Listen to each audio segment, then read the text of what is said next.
राधे राधे। श्री हरिदास, श्री कुंज बिहारी। कैसे हैं आप सभी लोग? आई होप कान्हा जी की कृपा से आप सभी लोग अच्छे होंगे और स्वस्थ होंगे। वैशाख मास महात्म्य अध्याय 16। वैशाख मास में स्नान, तर्पण और श्री माधव का पूजन और विधि की महिमा। अमरीश जी ने पूछा, मुनि, वैशाख मास के व्रत का क्या विधान है?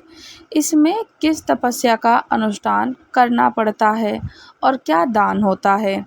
कैसे स्नान किया जाता है और किस प्रकार भगवान केशव की पूजा की जाती है? तो आप श्री हरि जी के अगर प्रिय भक्त और सर्वज्ञ हैं तो कृपया करके ये मुझे बताइए। नारद जी ने कहा, साधु श्रेष्ठ, सुनो। वैशाख मास में जब सूर्य मेष राशि पर चले जाएं तो किसी बड़ी नदी या नदी रूप तीर्थ में या फिर सरोवर में, झरने में, कुंड में और प्राप्त हुए किसी भी जलाशय से, बावड़ी तथा कुएं आदि में जाकर नियम पूर्वक भगवान श्री हरि जी का स्मरण करते हुए स्नान करना चाहिए। स्नान के पहले श्लोक का उच्चारण करना चाहिए कि मधुसूदन माधव, वैशाख मास आपको विशेष प्रिय है, इसलिए इसे प्रातः स्नान करने से आप स्रोतों का फल देने वाले हो। आप मेरे पाप का नाश कर दें। इस प्रकार कहकर मौन भाव से उस तीर्थ किनारे अपने दोनों पैर धो लें। फिर भगवान श्री हरि नारायण जी का स्मरण करते हुए विधि पूर्वक स्नान करें। स्नान की विधि इस प्रकार से है। विद्वान पुरुष को मूल मंत्र पढ़कर तीर्थ की कल्पना कर रहा है और ओम नमो नारायण ये मंत्र ही मूल मंत्र कहा गया है। पहले हाथ में कुश लेकर विधि पूर्वक आचमन करें। मन और इंद्रियों को संयम में रखते हुए बाहर भीतर से पवित्र रखें। फिर 4 हाथ का चौकोर मंडल बनाकर उसमें निम्नांकित मंत्रों का भगवती श्री गंगा जी का आवाहन करें। तुम भगवान श्री हरि विष्णु जी के चरणों से प्रकट हुई हो, हे गंगे। श्री विष्णु ही तुम्हारे देवता हैं, इसलिए तुम्हें वैष्णवी कहते हैं। देवी, तुम जन्म से लेकर मृत्यु तक समस्त पापों का नाश करने वाली, पापों से मेरी रक्षा करो। स्वर्ग, पृथ्वी, अंतरिक्ष में कुल 3.5 करोड़ तीर्थ हैं, ऐसा वायु देवता का कथन है। माता जानवी, मैं सभी तीर्थ तुम्हारे अंदर मौजूद हैं। देवलोक में तुम्हारा नाम नंदिनी और नलिनी है। इसके सिवा दक्षा, पृथ्वी, वृदंगा, विश्वकाया, शिवा, अमृता, विद्याधरी, महादेवी, लोक प्रसादिनी, क्षेमकरी, जानवी, शांता और शांति प्रियदायिनी आदि तुम्हारे अनेक नाम हैं। स्नान के समय इन पवित्र नामों का कीर्तन करना चाहिए। इससे त्रिपथगामिनी भगवती गंगा उपस्थित हो जाती हैं। 7 बार उपयुक्त नामों का जप करके सपुट के अंकार का दोनों हाथों को जोड़कर उसमें जल लें और 4, 6 या 7 बार मस्तक पर डालें। इस प्रकार स्नान करके मृतिका को भी विधि विधत अभिमंत्रित करें और शरीर में लगाकर नहा लें।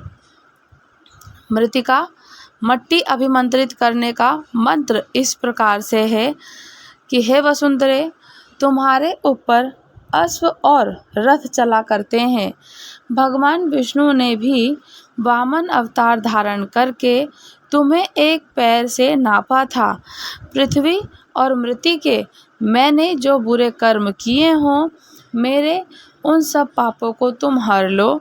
देवी, सैकड़ों भुजाओं वाले भगवान श्री हरि विष्णु ने वाराह का रूप धारण करके तुम्हें जल से बाहर निकाला था। तुम संपूर्ण लोकों की उत्पत्ति के लिए अरणि के समान हो, अर्थात जैसे अरणि काष्ठ से आग प्रकट होती है, उसी प्रकार तुमसे संपूर्ण लोक उत्पन्न होते हैं। मैं तुम्हारा नमस्कार करता हूँ। इस प्रकार स्नान करने के पश्चात विधि पूर्वक आचमन करके जल से बाहर निकलें। 2 शुद्ध श्वेत वस्त्र, धोती या चादर को धारण करें। उसके पश्चात त्रिलोकी को तृप्त करने के लिए तर्पण करें। सबसे पहले श्री ब्रह्मा को तर्पण करें, फिर विष्णु भगवान को, श्री रुद्र महादेव को और प्रजापति का।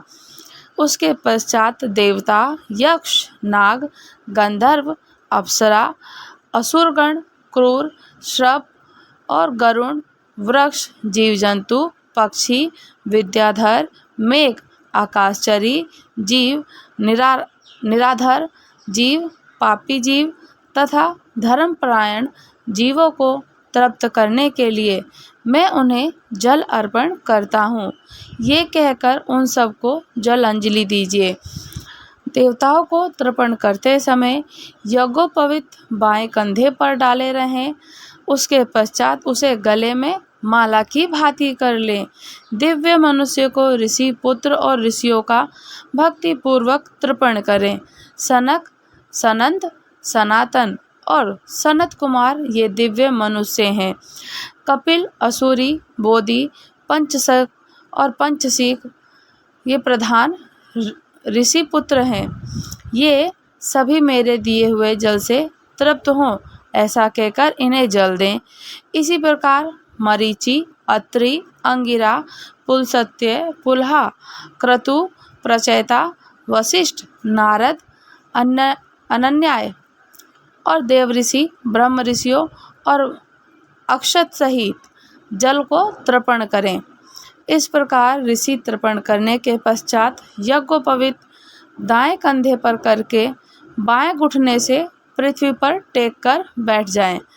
फिर अग्निवाष्प, सौम्य, हविवस्मान, उष्मप, काव्यवाट, अनल, बृहस्पति, पितामह, पिता आदि, मातामह आदि सब लोगों का विधिवत तर्पण करके नामांकित मंत्रों का उच्चारण करें। जैसे कि जो लोग मेरे बंधव ना हो, जो मेरे बंधव हों और जो दूसरे किसी जन्म में मेरे बंधव रहे हों, वो सब मेरे लिए और मेरे दिए हुए जल से तृप्त हो जाएं। और उनके सिवा और भी कोई प्राणी मुझसे जल की अभिलाषा रखते हो तो वो भी तृप्त हो जाएं और तृप्ति का लाभ लें।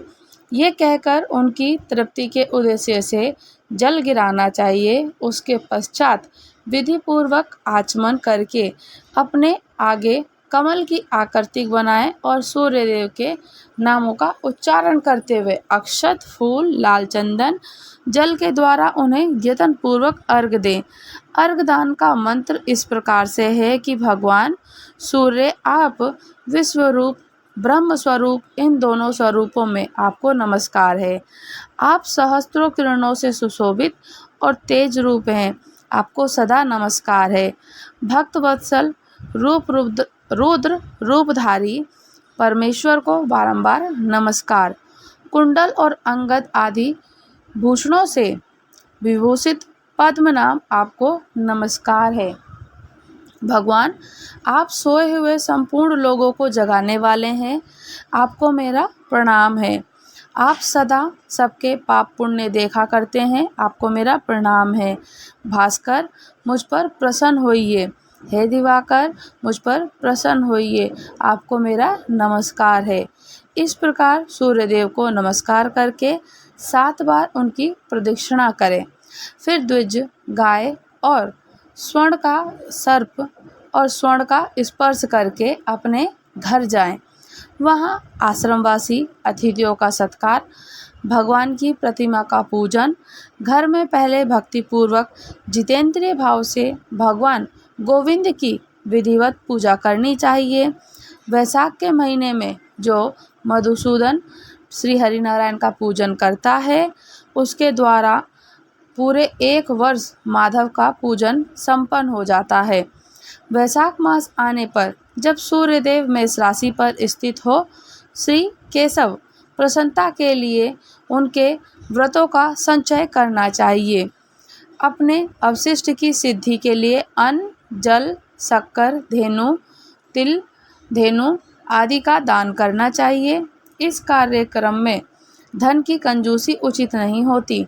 जो सुमेचे और वैशाख भर प्रतिदिन सवेरे स्नान करता है, जितेंद्रिय भाव से रहता है, भगवान का नाम जपता है और वह सब पापों से मुक्त हो जाता है।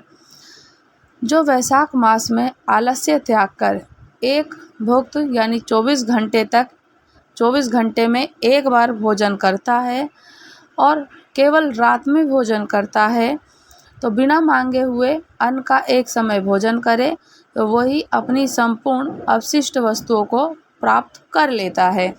वैशाख में प्रतिदिन 2 बार गांव से बाहर नदी के जल में स्नान करें और सात्विक भोजन खाकर रहना, ब्रह्मचर्य का पालन करना, पृथ्वी पर सोना, नियम पूर्वक रहना, व्रत, दान, जप, होम और भगवान मधुसूदन की पूजा करना, ये नियम हजारों जन्मों को भयंकर पापों में भी हर लेते हैं। जैसे भगवान माधव ध्यान करने पर सारे पाप नष्ट कर देते हैं, उसी प्रकार नियम पूर्वक किया हुआ माधव मास के वैशाख मास स्नान भी समस्त पापों को दूर कर देता है। प्रतिदिन तीर्थ स्नान, तिलों के द्वारा पितरों का तर्पण, धर्म घट आदि का दान और मधुसूदन का पूजन, ये भगवान को संतोष प्रदान करने वाले वैशाख में इनका पालन अवश्य करना चाहिए। वैशाख में तिल, जल, स्वर्ण, अन्न, शक्कर, वस्त्र, गाय, जूता, छाता, कमल, शंख, घड़े वस्तुओं का ब्राह्मणों को दान जरूर करना चाहिए। तीनों संध्याओं के समय एकाग्रचित और विमल स्वरूपा साक्षात भगवती लक्ष्मी जी के साथ परमेश्वर श्री हरि जी का भक्तिपूर्वक पूजन करना चाहिए। सामयिक फूल और फलों से भक्तिपूर्वक हरि का पूजन करें, उनको भोग लगाएं। ब्राह्मणों की पूजा करनी चाहिए, पाखंडियों से वार्तालाप नहीं करनी चाहिए। जो फूलों के द्वारा विधिवत अर्चन करके मधुसूदन की आराधना करता है, वह सब पापों से मुक्त होकर परम पद को प्राप्त होता है। नारद जी कहते हैं, राजेंद्र सुनो, मैं संक्षेप में माधव के पूजन की विधि बतला रहा हूँ। महाराज, जिनका यही अंत नहीं है और कहीं भी अंत नहीं है, जो अनंत और अपार हैं, वो भगवान अनंत की पूजा विधि का अंत नहीं है। भगवान विष्णु का पूजन 3 प्रकार होता है, वैदिक, तांत्रिक और मिश्र। तीनों के बताए हुए विधान से श्री हरि का पूजन किया जाता है। वैदिक और मिश्र पूजन विधि ब्राह्मण आदि तीनों वर्णों के लिए बताई गई है, क्योंकि तांत्रिक पूजन विष्णु भक्त शूद्र के लिए भी विहित है। साधक पुरुषों को उचित है कि शास्त्रों के विधि का ज्ञान प्राप्त करके एकाग्रचित हो ब्रह्मचर्य का पालन करते हुए विष्णु जी का विधिवत पूजन करें। भगवान की प्रतिमा 8 प्रकार की मानी जाती है, जैसे कि शीलामयी, धातुमयी, लोहे की बनी हुई, लीपने योग्य मिट्टी की बनी हुई, चित्रमयी, बालू की बनी हुई, मनोमयी जैसे कि मणि की बनी हुई। इन प्रतिमाओं की प्रतिष्ठा स्थापना 2 प्रकार की होती है, एक चल और एक अचल। जैसे कि भक्त पुरुषों को चाहिए कि वह कुछ भी सामग्री प्राप्त हो तो उसी से भक्ति भाव के साथ पूजन करें।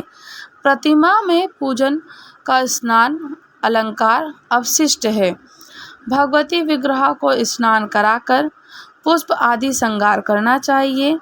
प्रधान सेवा है कि श्री कृष्ण में भक्ति रखने वाला मनुष्य यदि केवल जल भी भगवान को अर्पण करे तो वह उनकी दृष्टि में श्रेष्ठ है। फिर गंध, धूप, पुष्प, दीप, अन्न आदि का नैवेद्य अर्पण करने पर तो क्या ही कहा जाए। पवित्रता पूर्वक पूजन सामग्री एकत्रित कर पूर्वाकुशों का आसन बिछाकर उस पर बैठें। पूजन करने वाले का मुख उत्तर दिशा की हो और प्रतिमा के सामने हो। फिर पाद, अर्घ, स्नान आदि अर्हण उपचारों की व्यवस्था करें। उसके बाद कर्णिका, केसर से सुशोभित अष्टदल, कमल बना लें। उसके ऊपर श्री हरि के लिए आसन रखें। उसके पश्चात भगवान को स्वर्ण धर्म स्नान कराएं। वैभव हो तो प्रतिदिन इस तरह ही व्यवस्था करनी चाहिए।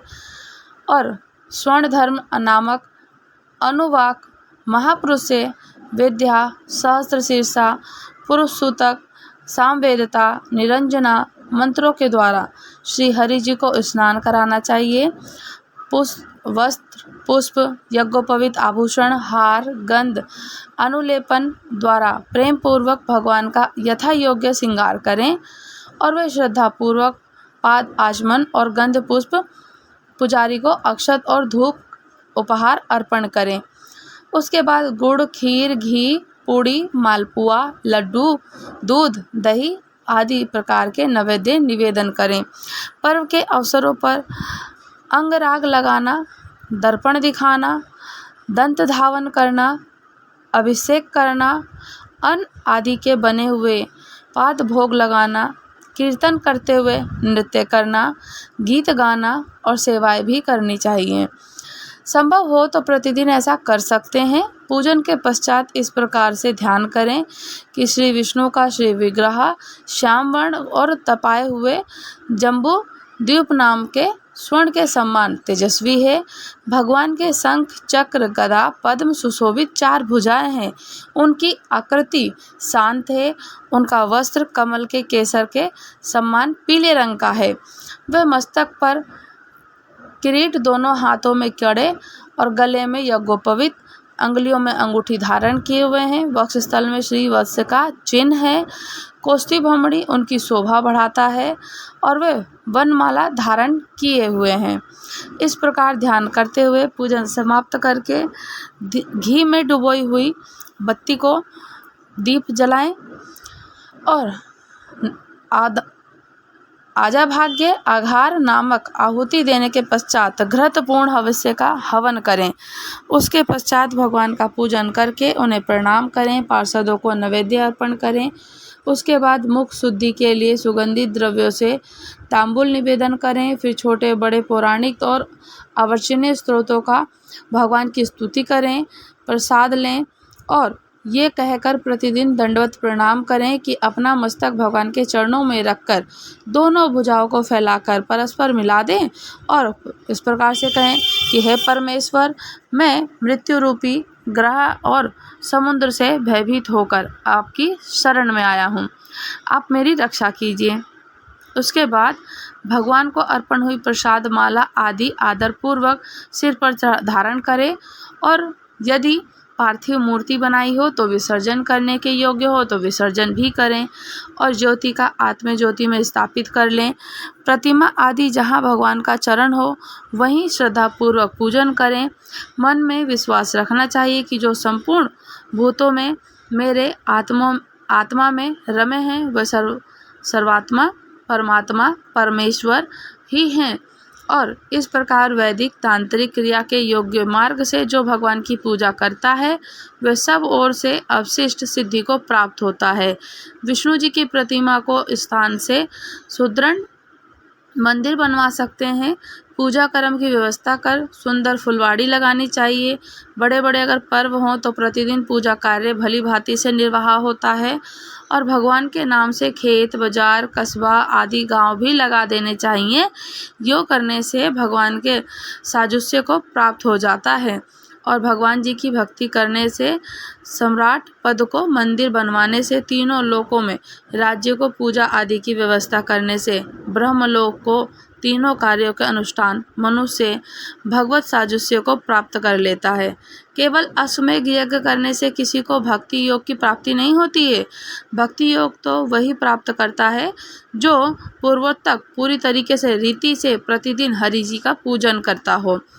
वह शरीर शुभ कल्याण का साधक है जो भगवान कृष्ण को साष्टांग प्रणाम करके करण धूलि दूषित हो रहा हो, नेत्र भी हो, अत्यंत सुंदर शक्ति से संपन्न है, जिनके हरि जी के दर्शन हो रहे हैं, वही बुद्धि निर्मल है, चंद्र शंख सम्मान उज्ज्वल है, जो सदा लक्ष्मीपति के चिंतन में संलग्न रहती है, और वह जीभा मधुर भाषणी है, जो बारंबार भगवान नारायण का स्तवन करती है।